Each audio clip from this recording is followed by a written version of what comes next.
Oke, Assalamualaikum warahmatullahi wabarakatuh. Saya Angga Rianto, NIM 220410009. Kali ini saya akan mempresentasikan tugas pertama UAS dari mata kuliah pemrograman berorientasi objek 1, yaitu mempresentasikan terkait gambaran programnya untuk project, yaitu program yang akan saya buat insya Allah adalah aplikasi apotik Sidki Pharma. Nanti akan saya jelaskan lebih lanjut di dalam presentasi kali ini.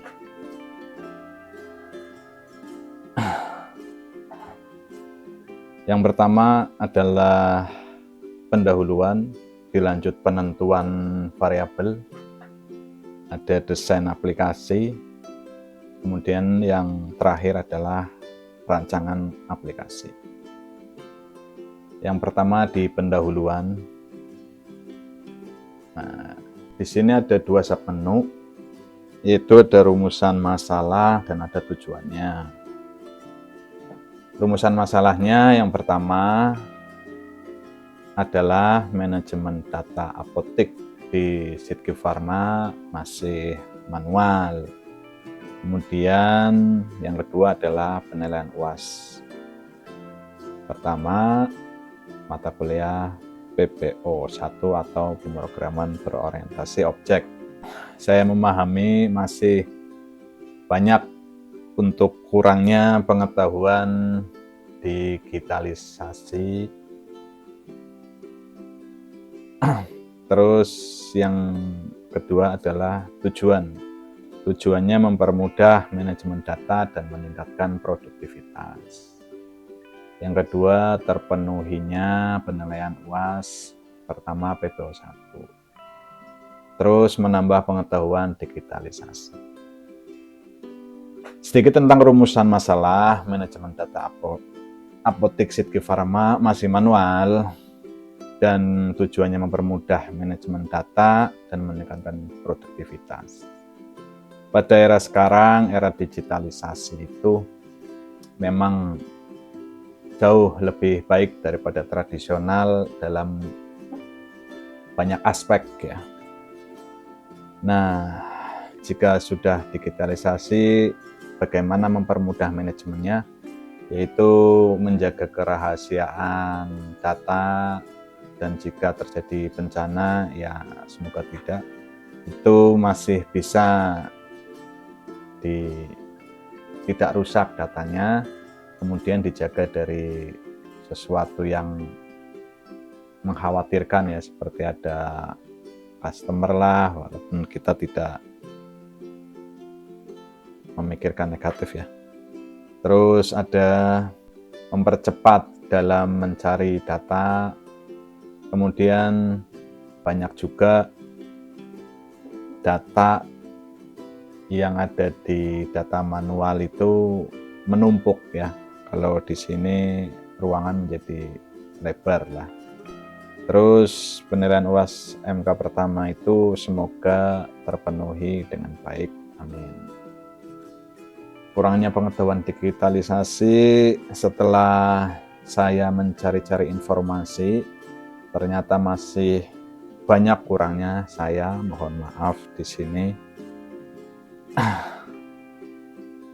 Dan inilah informasi yang saya dapatkan untuk digitalisasi. Semoga dalam program ini bisa menjadi lebih baik. Amin tentunya. Untuk softwarenya adalah NetBeans. Ya sebenarnya banyak ya dari software itu, seperti apa ya? Ya Ellipse, Intel, IDEA, Visual Studio Code yang mirip-mirip dengan NetBeans lah. CodeBlock juga ada, Xcode juga ada, cuman di sini PPO menggunakan NetBeans. Versi yang saya gunakan ada pernah di 16, 18, versi 19 ya, dan yang terakhir versi 20. Bahasa pemrogramannya Java, Ada versi JDK 16 yang di library ada 11, 16, 18, 21. Namun dalam bahasa pemrograman belum tentu ya library-nya itu bisa support di 18 atau di 21. Terkadang hanya support di versi 11, semacam e-report yang sebelumnya sudah saya kerjakan itu hanya di versi 11. Itulah kurangnya pengetahuan. Nah, di sini tantangannya adalah learning dan knowledge Java. Masih banyak yang kurang dari saya. Nah, di sini ada penentuan variabel. Nah, di sini penentuan variabel berdasarkan nilai, berdasarkan fungsi, berdasarkan penempatan. Kemudian ada nama variabel, itu bebas bersyarat ya, dan ada ketentuan. Jadi kalau berdasarkan nilai variabel itu ya ada banyak, saya akan membahas pintas saja. Itu ada tipe data ya, tipe variabel nilai, itu integer, floating, ya string, ada boolean, ada date, array, itu objek, pointer gitu ya. Itu banyak dari nilai. Terus berdasarkan fungsinya itu banyak ya. Itu ada variabel input, variabel output, variabel sementara, bisa temporary, variabel status, variabel konfigur ya. Itu ada banyak variabel fungsinya. Terus berdasarkan penempatan ada 2 saja kalau variabel, yaitu lokal dan global gitu. Kalau lokal itu di variabel itu digunakan dalam satu scope ya, atau satu blok. Dalam satu blok lah, di dalam kelas ada beberapa blok. Terus nama variabel, sebenarnya nama variabel itu bebas bersyarat ya, tapi ada ketentuannya di sini. Kenapa saya tidak memberikan bebas total, bebas lepas?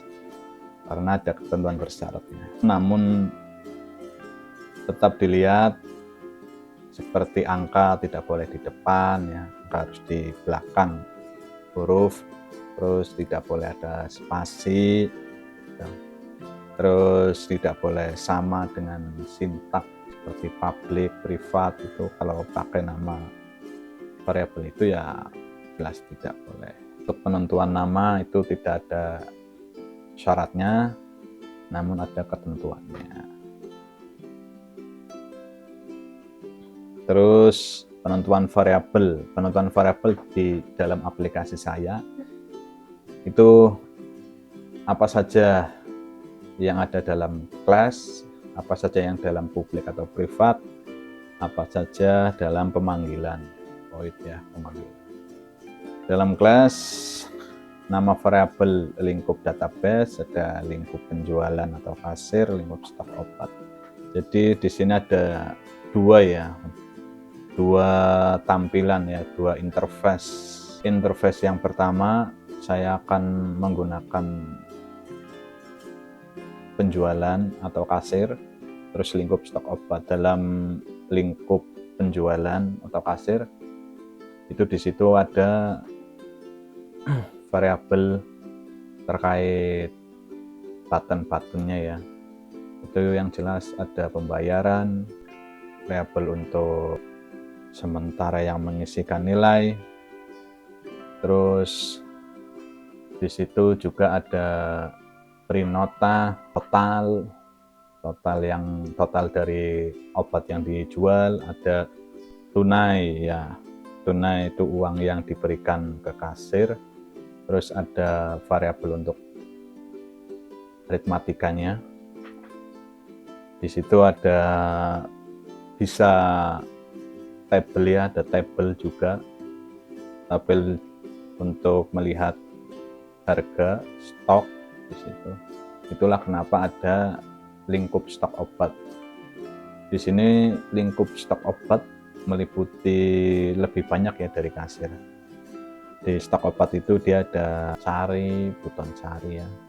Terus ada tambahkan yang pasti, ada tambahkan, ada update, ada delete, ada print, Sudah selesai, refresh untuk merefresh gitu. Terus di lingkup database-nya itu ada 3, yaitu untuk stok obat, untuk penjualan kasir, dan ada untuk print ya, untuk print kasir ya, print kasir. Untuk database-nya itu variabelnya ada judul yang utama, terus yang kedua adalah tabel-tabelnya, nama tabel, terus nama kolom-kolomnya ya. Di dalam database kolom ada data stok, ada penjualan ya. Di database penjualan itu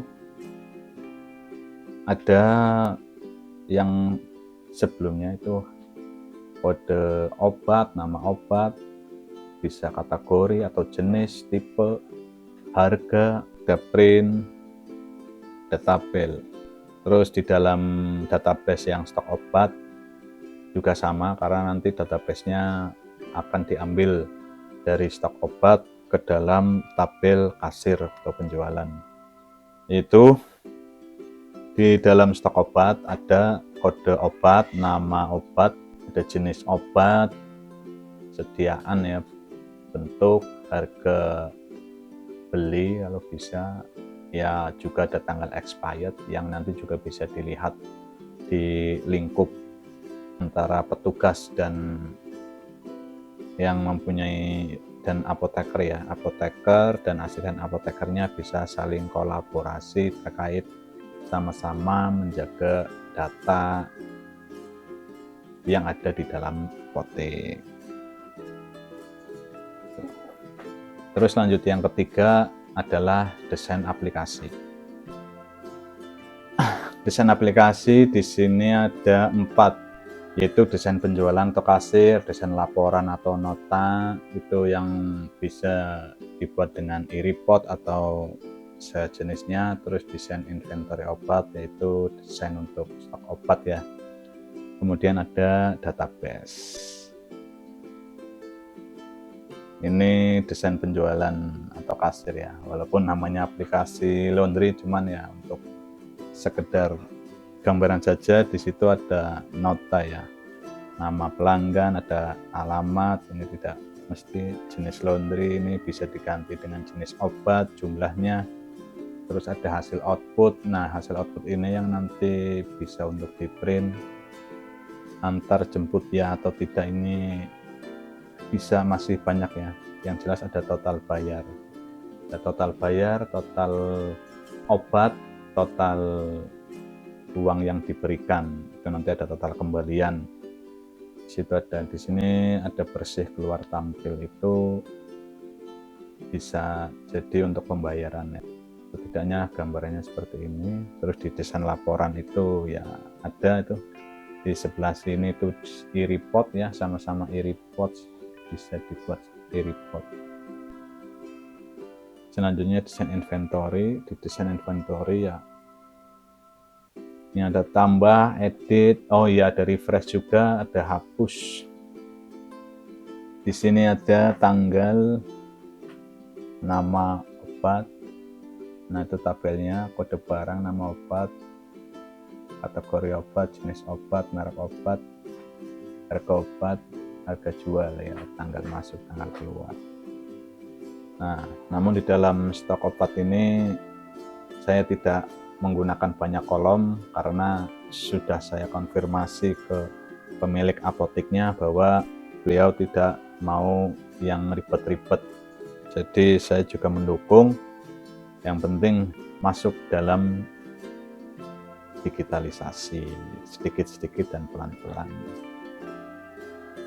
Ini adalah database XAMPP ya. Ada banyak, namun saya memakai Exam. Di sini ada detail transaksi. Database ya, tadi ada 2. Jadi di sini adalah sepatuku, ini dia nama database-nya. Terus di bawahnya itu adalah nama tabelnya. Di dalam tabelnya itu ada kolom. Nah, kolomnya ini nanti yang diisi seperti yang di sini. Nah, ini adalah nama kolomnya sesuai e-report. Seperti yang sebelumnya di sini juga. Nanti di sini ada stok obat, nama obat, kode obat, harga jual, harga beli, bisa jadi tanggal masuk, tanggal keluar. Terus selanjutnya ada yang keempat adalah rancangan aplikasi. Nah, di rancangan aplikasi di sini adalah hal yang menarik. Bagaimana rancangan penjualan kasir, bagaimana laporan nota, bagaimana inventory obat, bagaimana database-nya. Bagaimana adalah ya stepnya, tahapannya, di penjualan itu ada apa saja di dalamnya, bagaimana cara menggunakannya, terus laporan e-reportnya bagaimana membuatnya, inventory obat di sini apa saja, dan database-nya bagaimana. Ya, ini adalah untuk presentasi pertama. Dan untuk rancangan aplikasi akan dijelaskan di rancangan aplikasi di presentasi kedua. Share atau saya presentasikan kembali untuk rancangan aplikasinya, aplikasi Apotek Sidki Pharma. Ya, oke. Itulah presentasi pertama dari saya. Terima kasih. Sekian. Mohon maaf jika ada kata yang salah, ada teori yang kurang tepat, atau ada kata-kata yang menyinggung. Mohon maaf. Sampai bertemu kembali di presentasi kedua. Terima kasih Bapak Nur Rahim sudah membimbing saya. Semoga bermanfaat. Wassalamualaikum warahmatullahi wabarakatuh.